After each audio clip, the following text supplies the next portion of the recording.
अस्सलाम वालेकुम। मैं हूँ इश्तियाक गोंदल। आप मेरा यूट्यूब और फेसबुक चैनल देख रहे हैं, देखने का बहुत शुक्रिया। मेरे साथ इस वक्त सीनियर साफी मतीउल्लाह जान साहब मौजूद हैं। सर बहुत शुक्रिया आपका। अच्छा, इमरान खान बार बार ये कहते थे कि मैंने ये समझा था कि जब जनरल कमर जावेद बाजवा चले जाएंगे, नया चीफ तब्दील हो जाएगा तो हमारी जो मुश्किलात हैं वो कम हो जाएंगी, लेकिन कुछ भी नहीं बदला, बल्कि हमारी मुश्किलात के अंदर इजाफा हो गया है।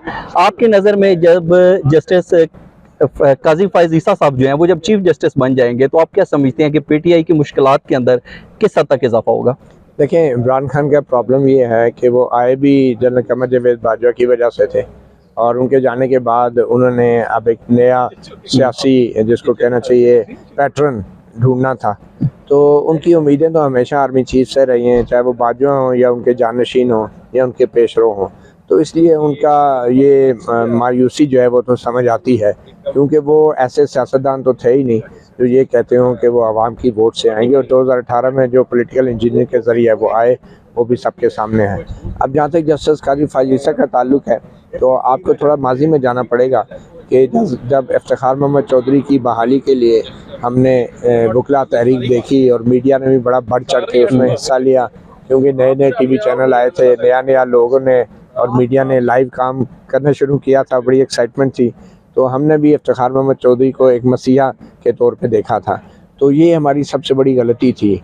और उसके बाद में पता चला जब इफ्तिखार मोहम्मद चौधरी बहाल हो गए, तो उन्होंने फिर जो कुछ सियासी हुकूमतों के साथ किया, सिविलियन हुकूमतों के साथ किया, वो भी सबके सामने है। तो मेरे ख्याल में जस्टिस काजी फायज ईसा को भी हमें इस वजह से कोई उम्मीदें नहीं लगानी चाहिए। मैं बतौर जर्नलिस्ट उनको एक चीफ जस्टिस देखना इसलिए नहीं चाहता कि वो कोई आसमान से उतरे कोई मसीहा है, बल्कि मैं उनको इसलिए देखना चाहता हूँ कि उनको जो रोकने की कोशिश की जा रही है वो इंतहाई गैर आइनी और नामुनासिब थी।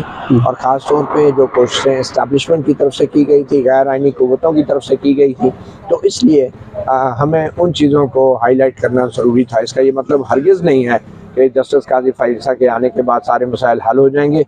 हो सकता है मसाइल हल होने की पीटीआई की मुश्किलात बढ़ेंगी।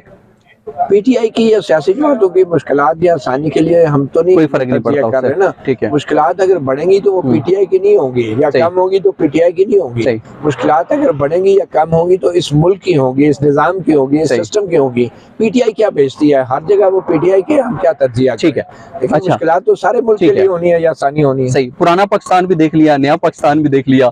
आपकी नजर में जनरल आसिम मुनीर का जो ये है हमारा पाकिस्तान, उसके खद्दो-खाल क्या होंगे, वो कैसा होगा? मेरे ख्याल में ये पाकिस्तान हमारा है, ये जनरल आसिम मुनीर का नहीं है। ठीक है, और ये किसी जर्नैल का नहीं है। ये अच्छी बात है कि जो जितने भी हमारे आर्म फोर्सेस के लोग हैं, जो उनके सरबराह हैं, वो अपने हल्फ के मुताबिक अपने डोमेन में रहें, इस मुल्क की हिफाजत करें। और हम लोग जो हैं, हम इनकी इज्जत और वक़ार हमारी सर आँखों पे। मगर अगर ये सियासत करेंगे तो फिर यह सियासत जो है उसके ऊपर वैसी तनकीद होगी जैसे जनरल बाजवा पे हुई है, या उससे पहले जनरल ज़ियाउल्लाह के मुशर्रफ पे होती रही है। अभी तक मस्बत इशारे मिल रहे हैं वो यही हैं कि कम से कम सामने आके धड़ल्ले के साथ, जैसे पहले साबिक DGSPR 2-3 घंटे वर्दी में प्रेस कॉन्फ्रेंस करते थे और मुल्क की सियासत के ऊपर लेक्चर देते थे। तो जो लास्ट प्रेस कॉन्फ्रेंस हुई है जनरल नदीम अंजुम की, मेरे ख्याल में उसके बाद अभी तक कम से कम कोई उस तरह के खारजा पॉलिसी और दिफाई पॉलिसी के ऊपर लेक्चर नहीं देखने को मिल रहे। शायद आपको ज़रूरत भी नहीं है वज़ीर-ए-आज़म शहबाज शरीफ के होते हुए। लेकिन ये है कि मेरे ख्याल में ये आने वाला पाकिस्तान जो भी होगा वो हमारा पाकिस्तान होगा, पढ़े लिखे लोगों का पाकिस्तान होगा, जमहूरियत पसंद लोगों का पाकिस्तान होगा, किसी जर्नैल का या किसी जज का या किसी सियासतदान का नया या पुराना पाकिस्तान नहीं होगा। आप समझते हैं कि पाकिस्तान, नया पाकिस्तान, पुराना पाकिस्तान हट के वाकई हमारा पाकिस्तान इस तरीके से नजर आएगा जिसके अंदर एक तब्दीली हमें नजर आए? देखिए, पाकिस्तान 1973 के आइन जो है ना वो पाकिस्तान है। हमारे लिए जो हमारा आइन है पाकिस्तान है, वो पाकिस्तान है 1973 में जो मुत्तफ़िका आइन है। तो इसलिए ये नया पाकिस्तान, पुराना पाकिस्तान, दरमियाना पाकिस्तान, मंझला पाकिस्तान, ये चीज़ें जो आप हमें भूल जानी चाहिए। हर एक को आइन पाकिस्तान के मुताबिक चलना चाहिए। पाकिस्तान असल में वो है जो 1973 के आइन के अंदर जिसका जिक्र है।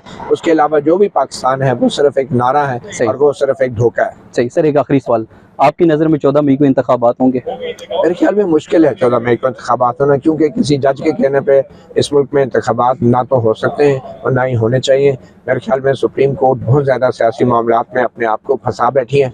और अगर एक तरफ वो आइन के अल्फाज की ऐसी तशरीह करती है कि जिसका आइन में जिक्र नहीं है, जैसे 63A की, तो फिर उसको आइन के दूसरी शिकों का भी कम से कम ऐसी तशरीह करनी चाहिए कि जिससे मुल्क में इस्तेहकाम आए, ना कि आप किसी सियासी जमात को फ़ायदा देने के लिए सबसे बड़े सूबे में इलेक्शन करा के फिर कहें कि देखो जी अब तो जनरल इलेक्शन में भी ये होगा। तो ये मेरे ख्याल में जजों को ये जेब नहीं देता।